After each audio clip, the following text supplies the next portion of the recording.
समय अनमोल। एक बहुत पहुंचे हुए संत थे। उन्होंने किसी गांव में अचीती धूनी जगाई। उनके दर्शनों को सारा इलाका उमड़ पड़ा। एक जाए 21 आए, भक्तों का तांता लग गया। इस भीड़ में एक भगत सबसे निराला निकला। वो आते ही हाथ जोड़कर एक पांव पर खड़ा हो गया। सो पखवाड़े तक बुत की तरह ही खड़ा रहा, ना कुछ मांगा और ना ही कुछ बोला। महात्मा ने खुश होकर कहा, बच्चा, तेरी भगति से बहुत प्रसन्न हुआ मैं। बोल, क्या कामना है तेरी? मोक्ष पाना चाहता है या जीते जी स्वर्ग जाना चाहता है? वो उसी तरह अविचल खड़ा रहा, न आंखें खोली न होंठ। मुंह पर पानी की छींटे मारने पर उसकी समाधि टूटी। बोला, पहले वचन दीजिए तो मांगूंगा। मेरे मुंह से निकली बात तू वचन ही समझ। निसंकोच बता, क्या चाहता है? स्वामी जी ने कहा। उसके चरणों में शीश नवाकर वो कहने लगा, मुझे देखिए न स्वर्ग चाहिए और ना ही मुक्ति। हम दुनियादारों के लिए स्वर्ग नरक यही है। हाथ में खूब सारा पैसा हो तो यह सारी दुनिया स्वर्ग से भी बढ़कर है, और दिवालिये के लिए नरकवाड़ा। मैं इसी जन्म में जीने का मजा लूटना चाहता हूं। बेशुमार सोने की कामना है, पूरी कर दीजिए। सुनकर महात्मा को धक्का लगा, पर अब वचन दे चुके थे। पैसों के लिए गृहस्थियों की तपस्या उसकी भगति से किसी भी तरह कम नहीं थी। पैसा जोड़ने के लिए कितने दुख उठाते हैं, फिर भी उसका पीछा नहीं छोड़ते। पैसे को प्राणों से भी ज्यादा चाहते हैं। उसके पीछे बावलों की तरह डोलते रहते हैं। सब अच्छी तरह जानते बूझते हुए उसने पूछा, पगले, ऐसी भगति से भगवान भी वश में कर लिए जाते हैं। इस नाकुछ सोने के लिए क्यों अपनी भगति बेकार में गवा रहा है? कुछ और मांग ले। वो बोला, आप नहीं समझेंगे। सारी जिंदगी की जी तोड़ मेहनत करके भी सोने की एक डली मुश्किल से ना पा सकूंगा, फिर एक पखवाड़े की क्या बिसात? सोने के पहाड़ हाथ लगे तो हजारों बरसों तक फकत उंगलियों पर खड़ा रह जाऊं। भगवान और सोने में से सोने को ही चुनूंगा। मुझे तो लगता है कि खुद भगवान भी सोने के पीले स्वप्न देखते होंगे।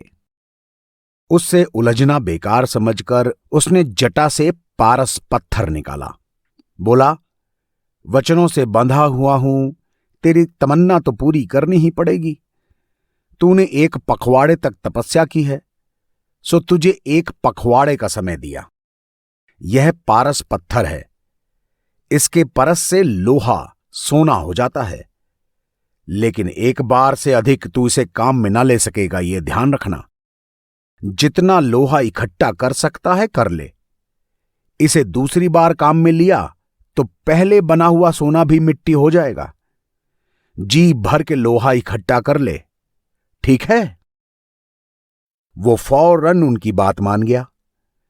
उसे पारस पत्थर देते हुए उन्होंने ताकीद भी की, पखवाड़ा बीतते ही मैं पारस पत्थर लेने आ जाऊंगा, एक पल और नहीं मिलेगा। पारस पत्थर मिलते ही वो बेतहाशा भागा, सीधे अपने घर पहुंचा। सोचने लगा, एक ही बार बरतने की गुत्थी बेजार रही। जैसे जैसे लोहा हाथ लगता वैसे वैसे सोना बनाते जाता तो ठीक रहता। कितने अफसोस की बात है कि आज घर में ज्यादा लोहा ही नहीं है। तवा है, चिमटा है, संडासी है, छलनी है, छुरी है, कढ़ाई है, कैंची, साकल, कुंडी और ताला चाबी, बस। अब इतने से क्या होगा? जब लोहे की सीमा ही ना हो तो फिर सोने की सीमा क्यों रहे? घर वालों को पारस पत्थर का पता चला तो उनकी खुशी का छोर न रहा।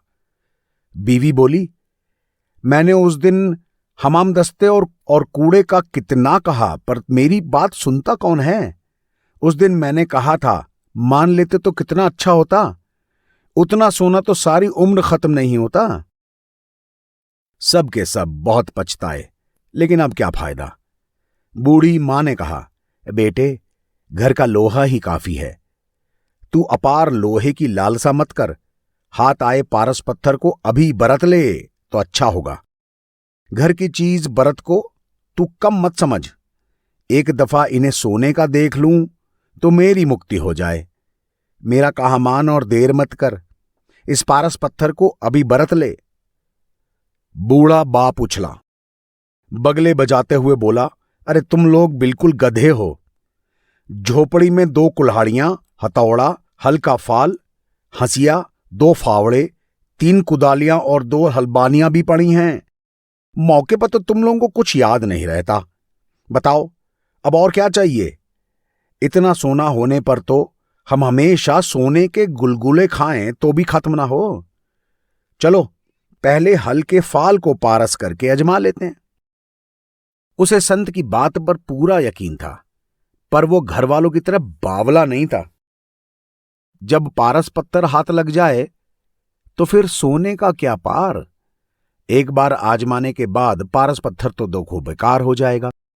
घर वालों ने खूब पैर पटके, पर वो टस से मस नहीं हुआ। पारस पत्थर को अंटी में खोस लिया। फिर वो एक बनिए के पास गया। बनिए को उसके कहे पर पूरा विश्वास हो गया। सारे सोने में उसका आधा हिस्सा होगा। उसने फौरन अपने मुनीम को शहर से 21 गाड़ी लोहा मंगाने के लिए रवाना कर दिया। पखवाड़े से पहले पहल लौट आने की ताकीद की। माया के भगत का मन 21 गाड़ियों से कहां भरता। उसने सेठ को समझाने के लिए बहुत कोशिश की, पर वो माना नहीं। बोला, तुम्हारी हैसियत हो तो 1000 गाड़ी मंगा लो, चाहे लाख मंगा लो, पर मैं बनिए का जाया कभी अंधा सौदा नहीं करता। वरदान फल गया तो ये 21 गाड़ियां ही 20 पीढ़ियों तक बहुत हो जाएंगी। कहीं तो आदमी को संतोष रखना ही चाहिए भाई। उसका जी बहुत कसमस आया, पर मंशा मुझब लोहा इकट्ठा करना उसके बस में था नहीं। सिर्फ 21? ओफो, अरबों खरबों की गिनती जानते हुए भी उसे सिर्फ 21 पर सब्र करना पड़ा। मिलने वाले सोने से खुश होने के बजाय उसे न मिलने वाले सोने के लिए ज्यादा दुख हो रहा था। उसे इस तरह दुखी देखकर बनिया कहने लगा, हाथ आया टका सोने के अपार खजाने से ज्यादा अच्छा होता है। फिजूल दुखी मत हो। उसके जहन में फकत संख्याएं घूम रही थीं। अंटी में पारस होते हुए भी वो बेचारगी से कहने लगा, सेठ, बस इतनी सी बात मेरी रख लो। ज्यादा नहीं तो कम से कम 108 गाड़ियां मंगा लो। पारस पत्थर बार बार हाथ नहीं आएगा। न बनिया माना और न वो समझा। वो उल्टा ज्यादा दुखी हो गया। हमेशा सपने में अलेखों मन लोहे को सोना बनाता रहा। समूची दुनिया में सोना ही सोना जगमगाने लगा, ऐसा सपना देख रहा था वो। 10वें दिन उसकी घरवाली ने कहा, तुम्हारी ये 21 गाड़ियां तो राम जाने कब आएंगी। तब तक इस तवे को ही पारस से सोना बना लो। देखें तो ऐसा ना हो कि सोना बने ही ना। यह कैसे हो सकता है। मैंने महात्मा के ऐसे ऐसे चमत्कार देखे हैं जी कि एक बारगी तो आंखों पर विश्वास ना हो। अरे पारस का पारस होते ही लोहा सोना ना बन जाए तो कहना। घरवाली जरा सोचकर बोली, एक दफा बरतने में क्या जाता है।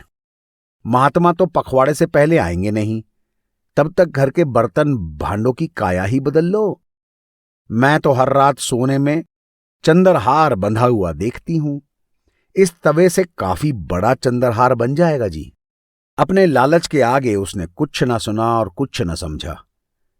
लेकिन पखवाड़े के आखिरी दिन जैसे सबके सर में ज्वार आ गया। खुद उसकी हालत भी खस्ता हो गई।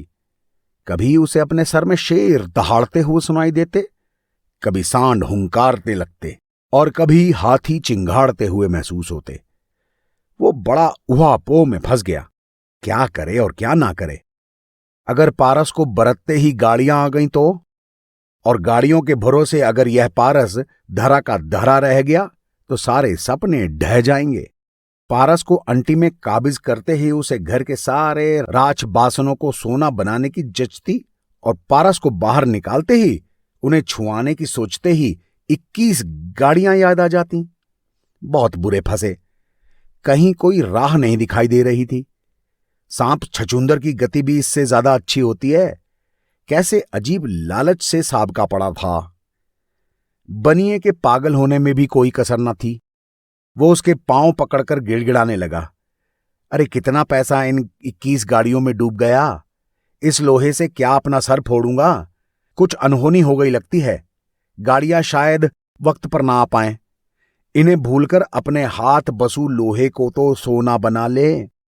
तुम्हें यह कम लगता है क्या? अरे मुझ पर भरोसा रख। मैं कारोबार से इस सोने को ही 1000 गुना कर दूंगा। देखो वक्त निकला जा रहा है। अदीठ लालच को छोड़कर अपने बस का काम पूरा कर ले। ऐसा मौका बार बार नहीं आएगा।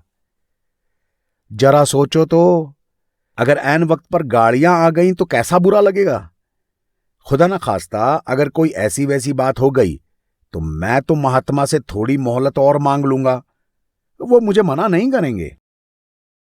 यों बहस और पेशोपश में पखवाड़े का अंतिम क्षण भी बीत गया। माया का भगत अपनी जिद पर उसी तरह अटल रहा, मगर महात्मा पर नजर पड़ते ही उसकी सारी दृढ़ता जाती रही। आदमी को देखकर आदमी की कलेजे में कभी ऐसी आग नहीं भड़की होगी। उसकी आंखों के सामने पूरी दुनिया धूं धूं कर कर जलने लगी। इन लपटों के दरमियान महात्मा उसके करीब आकर कहने लगे, पगले, अब व्यर्थ चिंता करने से क्या होगा। समय अपनी चाल से चलता रहा और तू हाथ मलता रह गया। अब तो पारस पत्थर तुझे लौटाना होगा।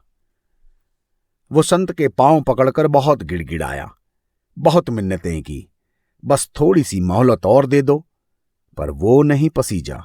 कहा, अब एक क्षण भी और नहीं। जब तक समय तेरे हाथ में था तू उसका लाभ न उठा सका। अब समय हाथ से निकलने के बाद पछतावा ही पछतावा है। उससे पारस पत्थर लेकर वो अदीठ होने ही वाला था कि उसका बूढ़ा बाप कमर पर बंधी चिमटी निकालकर बोला, कम से कम इस चिमटी को तो सोने का बना दो। मैं तो इतने से ही खुश हो जाऊंगा। महात्मा अदीठ हो गया, पर उसकी आवाज सबको सुनाई दी। समय बीत गया, समय बीत गया। समय अनमोल है जो तुमने यों ही गंवा दिया। पारस पत्थर पाने वाले उस लालची माया के भगत को आज तक इस बात का इल्म नहीं हुआ कि वो जिंदा है या मर गया।